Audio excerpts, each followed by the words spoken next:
are no ordinary days in the working week of John Morton. The art of speeding is his profession, and challenges are a way of life. But this was the toughest one of all.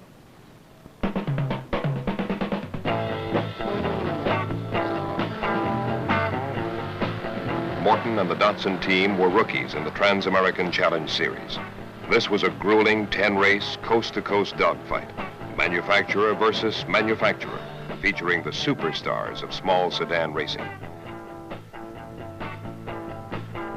Teams from Alfa Romeo, Fiat, Volvo, BMW, and Datsun fought for a title defended by Alfa Romeo.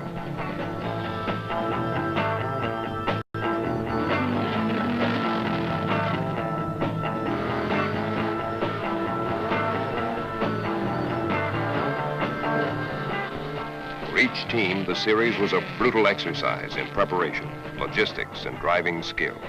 For John Morton and Datsun, it was an attempt to make the transition from showroom to victory lane in a single season, against all odds.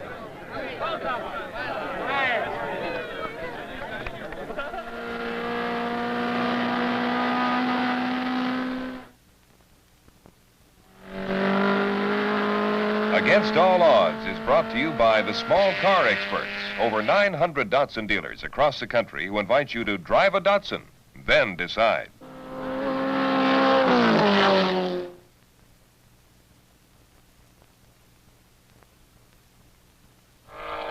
Elkhart Lake, Wisconsin. The Trans-American Challenge Series roared into mid-season, with the small sedans putting on one of the best racing shows on wheels. The challenge is a 10-race dogfight, in which the car manufacturer comes out on top, based on a scoring system which awards 9 points for first place, 6 for second, and so on. As such, it's a proving ground for the proud factories of BMW, Alfa Romeo, Volvo, and a newcomer, the Datsun 510.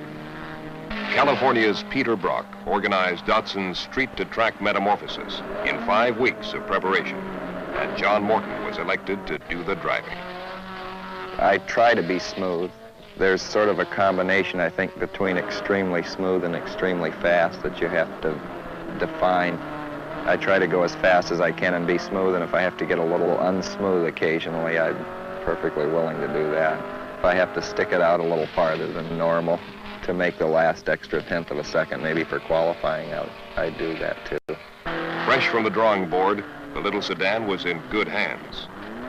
He has a great appreciation for an automobile. When he takes it out, he knows exactly what it's like if you bend it, because he spent hours and hours building the car. And consequently, he's very, very sensitive about the automobile, and he never makes a mistake. And with this type of feeling for an automobile, you just can't help but be a good driver. Outnumbered by other teams, including defending champion Alfa Romeo, Brock added a second car, driven by Mike Downs. If Mike's car is running right, he's almost as fast as John. I mean, just really close. I think that there's a certain amount of competition between them, and yet Mike knows what his position has to be. The champion Alfa team was led by an established Trans Am roadrunner, Horst Quick. I would expect our only competition, providing the car runs well, as being Horst Quick. Quick has a knack for pulling seconds out at the last minute, and he's an excellent race driver. He drives hard when he's in the race, so I would expect possibly some trouble from him.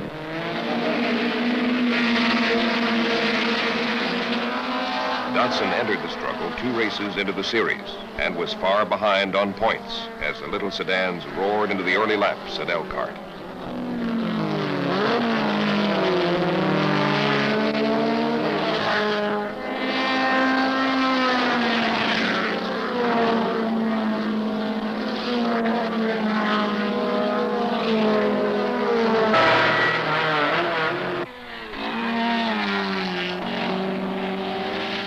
Tire problems put Quick and the lead Alfa into the pits, and Morton broke away to a 25-second lead.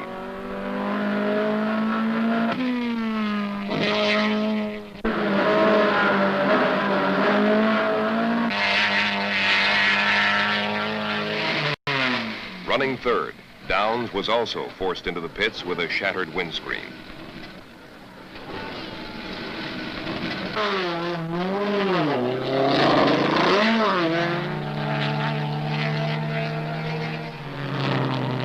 if I feel real weak in an area or weak at all in an area, I try to concentrate on that one. Like almost every track, I think has a turn or maybe 2 turns that I know I'm weak on at the beginning, and I try to improve on those.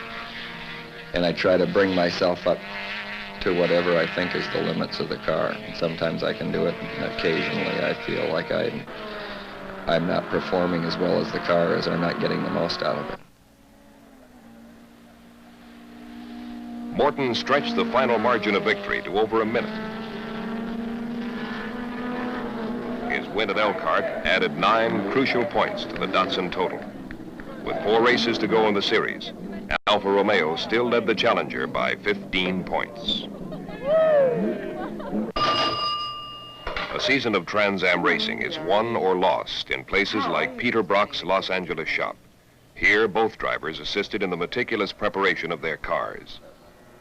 The Datsun has only 96 cubic inches, but we're getting a little over 170 horsepower out of them this year. And I think that you've got to give most of the credit to John Caldwell, because he's been really responsible for the whole program. And the way the shop is run, it's pretty much been a case of saying, John, this is what we've got to do, and he goes ahead and does it. And I have complete trust in whatever he's going to do.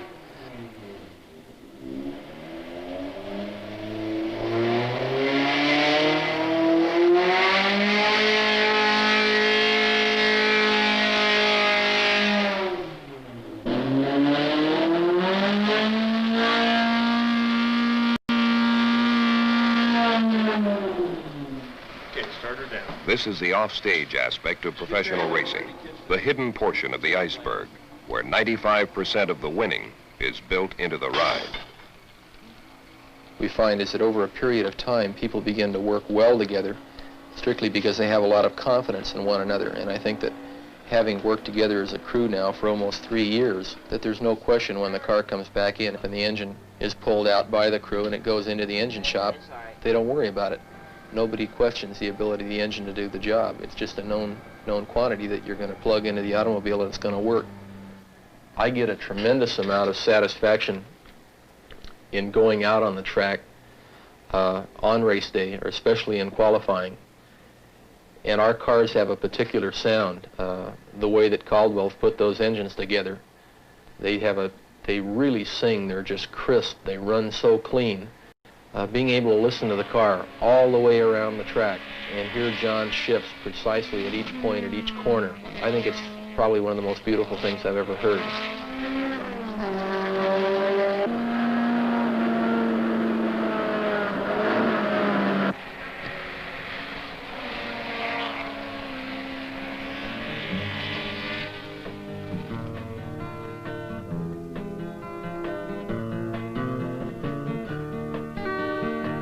Kansas City, Missouri, Morton staged another letter-perfect race, leading all competition from start to finish. With time and the Trans Am season running out, the Datsun team had reduced Alfa Romeo's lead to a single victory. The thing that makes the whole team really work so well is they've got great respect for John's ability, and they know how hard he's worked for it. I mean, he's really paid his dues. You know, he didn't have any money, but he doggedly and persistently stayed at it. He just wants it so bad that he's going to get it. You know, there's 10,000 kids on the block that all want to be race drivers, but 9,999 of them, you know, there's some other diversion or something that takes them away. John is going to be a race driver. That's the real difference. That's all he wants. I just wanted to drive. Every night after school, I just go around making a fool of myself. I had a 1954 Dodge 6-cylinder that I used to just drive the wheels off of, sneaking onto racetracks after the races were over and driving around as fast as I could till somebody threw me off. I thought I was going as fast as some of the race cars were going, but I'm sure I wasn't. I suppose anybody that's 16 who just got their license and wanted to be a race car driver would have to think he had special talents. And I always thought I had some talent for it, even at 16. And I had decided that I was going to do it. I was going to make an all-out effort, no matter what it took, for how long it took. And I've never really changed, never really thought of giving it up.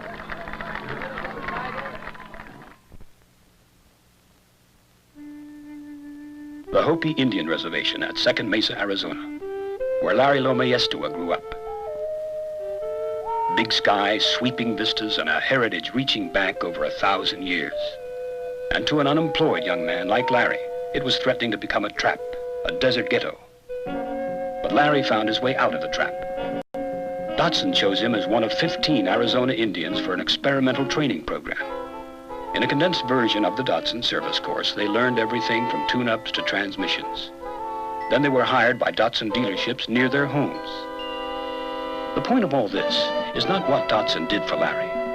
The point is that Datsun is more than just a company sending boatloads of cars to America.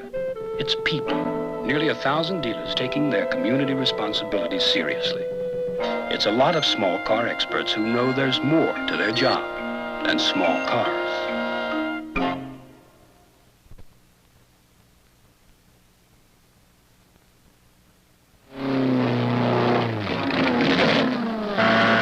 Reaching a speed of about 122 miles per hour. Watkins Glen, New York. The Trans-American Challenge enters the home stretch as John Morton sorts out the freshly resurfaced road course at the Glen. About a 110 mile an hour, 180 degree sweeper, accelerating out of the turn. Third gear, back in the fourth gear, in for the left-hander. Through the left-hander. Third gear, stay in third gear. Brake for the right-hander onto the pit straight. Accelerate through. Past the pits again. Past the pits, shifting into fourth gear. Approaching the tightest turn on the track, which is the last turn. It's a 90-degree, about 50 mile per hour turn. Second gear, accelerating out of it onto the pit straight again, or the start-finish straight. Up around the first turn, fast right-hander. Fourth gear, flat out, up over the hill.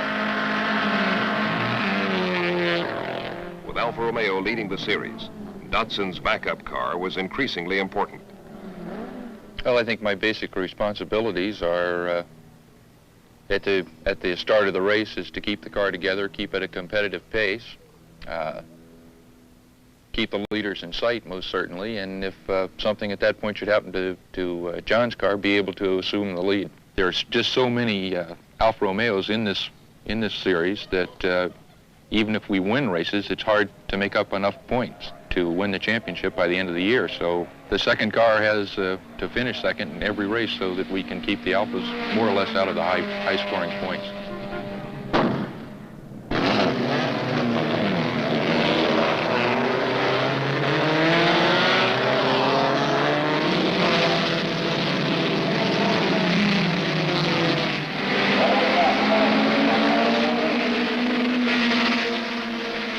In a determined effort to halt the Datsun charge, the Alfa team put Bert Everett, a talented independent, in their second car. As action at the Glen unfolded, Morton was escorted by a pack of determined Alphas and BMWs.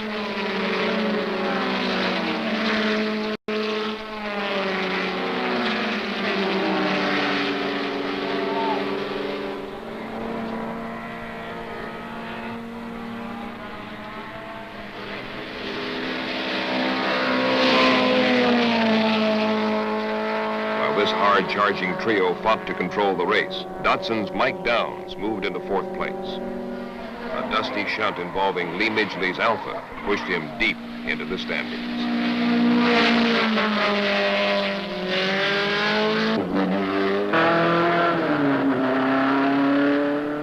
Meanwhile, Morton pried open a 15-second lead and seemed completely in control of the race as Downs moved back within striking distance of the leaders.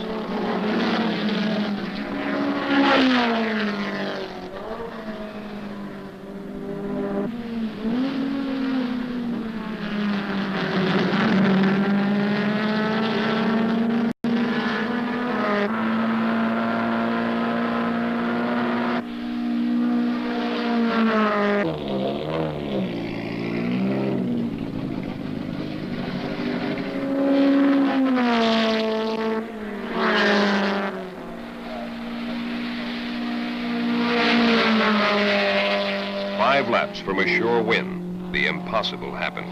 Morton coasted off the course with a dead engine as Alfa Romeo's Horst Queck swept past to claim an easy victory.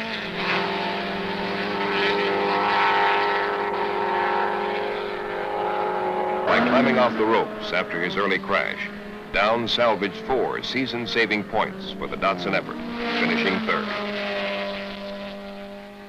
Alfa Romeo was again in command of the Trans Am Challenge. This was a long day in the racing life of John Morton.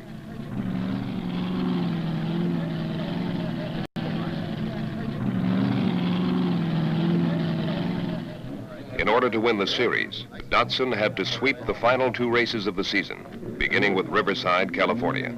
There was no tomorrow. Even a 2nd place would give the Trans Am title to Alfa Romeo. As both teams played their final hands, strategy became tremendously important. No, we've got a couple of new wrinkles this time. We feel the competition's getting much stiffer all the time. The Alphas are going faster. So we've got a new 1800cc engine for Mike Downs' car, and this will be the first time that we tried this engine in the car.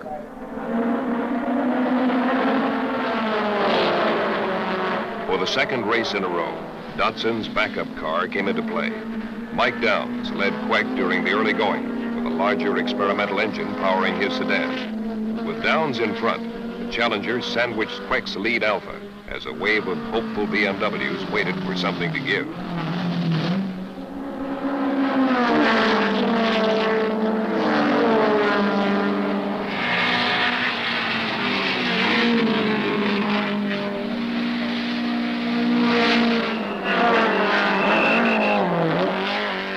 Plagued by fuel intake ills, Queck pitted as the Datsuns dominated the action. When Downs refueled early, Morton took over and ran away from the field.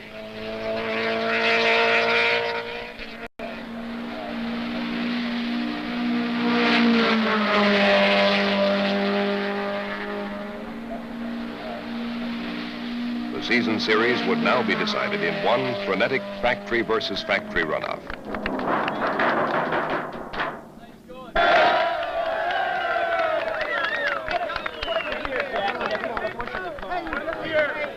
Trans Am rookies, Datsun and John Morton, had earned the right to win it all in a single run at Laguna Seca.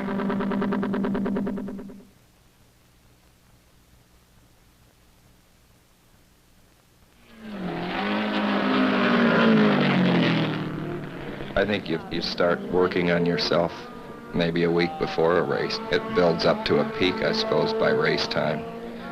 And sometimes I sit down and consciously think about a race or think about a track and try to figure it out, how I can do better on a given track.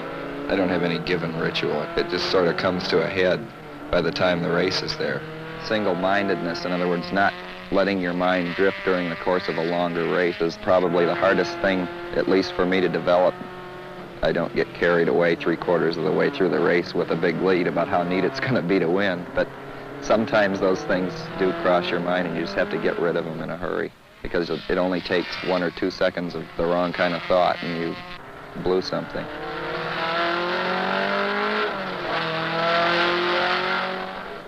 The 10-race Trans Am Challenge was decided during a go-for-broke, fender-busting run over Monterey's beautiful Laguna Seca Raceway.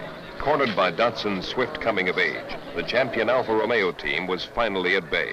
In a last-minute decision, the Alfa Romeo team decided they could go the distance without a fuel stop. This was a desperate piece of strategy that would gain 10 seconds or lose a championship. For the 9th consecutive race, Morton qualified for the pole position.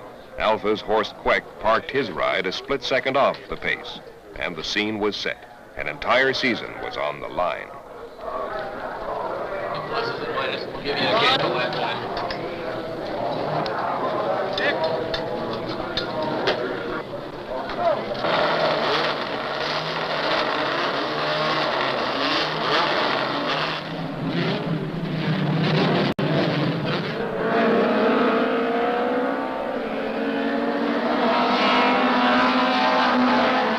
Judging from my qualifying time, I expected to be able to pull away. at the rate of maybe a couple tenths a lap, because he always rises to the cause. When the race starts, he's able to often go faster in the racing and qualifying, and he sure did it this time. He took off like a rocket.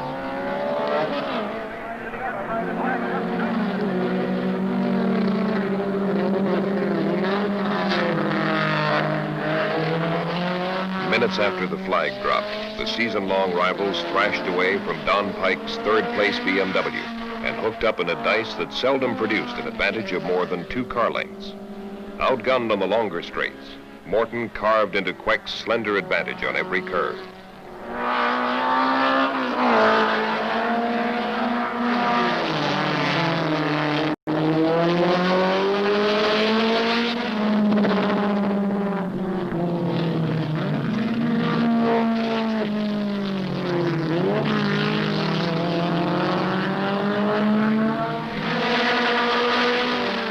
Running well under his qualifying time, Queck pushed his Alpha to the limit, and sometimes a little beyond.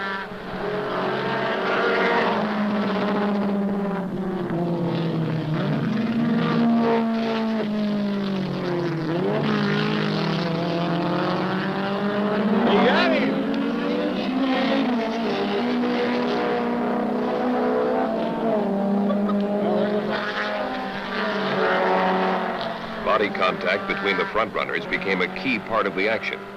Facing Morton's trunk lid, Queck tested the strength of the Alpha radiator through turn 9.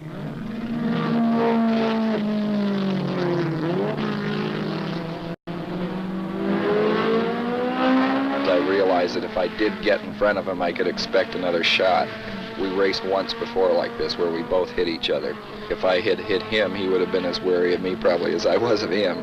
If the race had gone down to the last 3 laps and I was right behind him, who knows what would have happened. I don't know what would have happened as far as bumping goes, but I owed him a couple.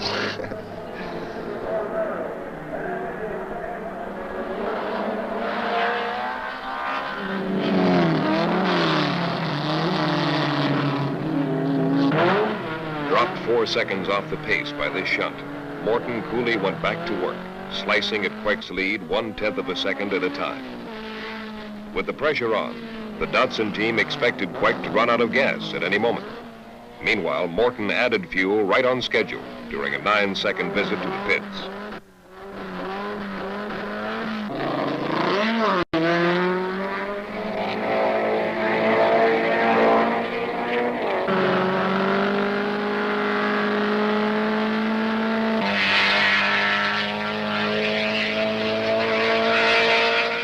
Queck now had an insurmountable 14-second lead with 10 laps to go. Unless orange number 3 did run out of gas, the challenger's impossible rookie year would fall short.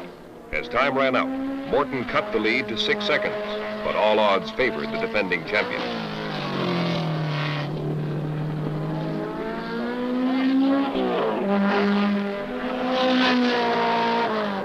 It ain't over yet, baby. It ain't over yet. Moments after taking the checker, Queck's Alpha finally went dry. It took race officials 24 hours to determine that Alpha's gamble with refueling had been no gamble at all. The winner's fuel tank was 3 gallons over the legal limit. John Morton's 6th win in 9 starts came a day late, but it brought Datsun a Trans Am championship.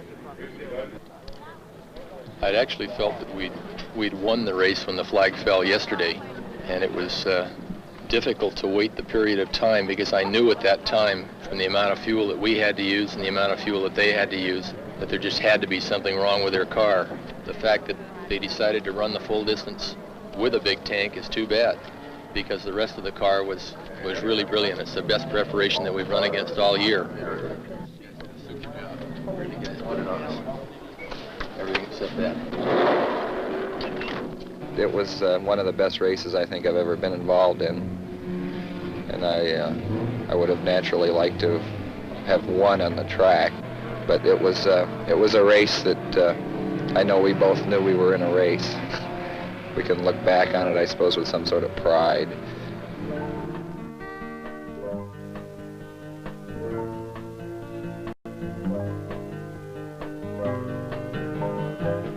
All those faces in the crowd, they only see the winner. haven't felt the broken dreams, but lived the uphill climb.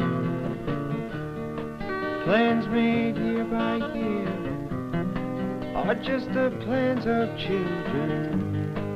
Some years the cup is full, and some years it is dry.